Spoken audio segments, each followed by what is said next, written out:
8वां point है अग्न्याशय। अग्न्याशय एक संयुक्त ग्रंथि है। अग्न्याशय क्या है? संयुक्त ग्रंथि है जो अंतःस्रावी और बहिःस्रावी दोनों के रूप में कार्य करती है। अग्न्याशय जो होता है अंतःस्रावी और बहिःस्रावी दोनों के रूप में कार्य करता है। अंतःस्रावी अग्न्याशय लैंगरहैंस द्वीपों से निर्मित होता है। साधारण मनुष्य के अग्न्याशय में लगभग 10 से 20 लाख लैंगरहैंस द्वीप होते हैं जो अग्न्याशयी ऊतकों के 1 से 2% होता है। प्रत्येक लैंगरहैंस द्वीप में मुख्य रूप से 2 प्रकार की कोशिकाएं होती हैं। अल्फा और बीटा कोशिकाएं कहते हैं।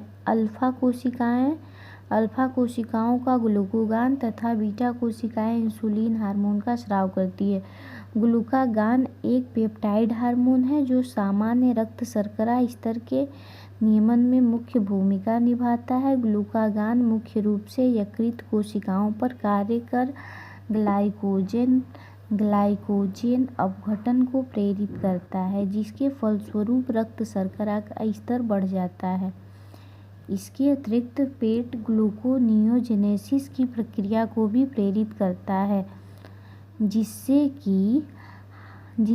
कि हाइपरग्लाइसीमिया अति ग्लूकोज रक्तता होती है। ग्लूकागॉन कोशिकीय शर्करा के अभिग्रहण और उपयोग को कम करता है। अतः ग्लूकागॉन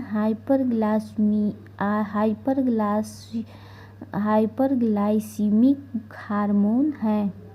इंसुलिन की एक प्रोटीन हार्मोन है जो ग्लूकोज समस्थापन के नियमन में मुख्य भूमिका निभाता है। इंसुलिन मुख्यतः हेपेटोसाइड और एडिपोसाइड पर कार्य करता है और कोशिकीय ग्लूकोज अभिग्रहण और उपयोग को बढ़ाता है। इसके फलस्वरूप ग्लूकोज तीव्रता से रक्त हेपेटोसाइड और एडिपोसाइड में जाता है और तथा रक्त शर्करा का स्तर कम हाइपोग्लाइसीमिया हो जाता है।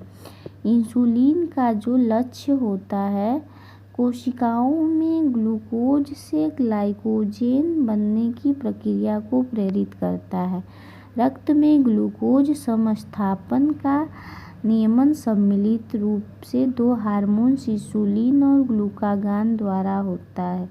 लंबी अवधि तक हाइपरग्लाइसीमिया अति ग्लूकोज रक्तता होने पर डायबिटीज मेलिटस मधुमेह बीमारी हो जाती है जो मूत्र के साथ शर्करा का ह्रास और हानिकारक पदार्थों जैसे कीटोन बॉडीज के निर्माण से जुड़ी है। मधुमेह के मरीजों को इंसुलिन द्वारा सफलतापूर्वक उपचार किया जा सकता है।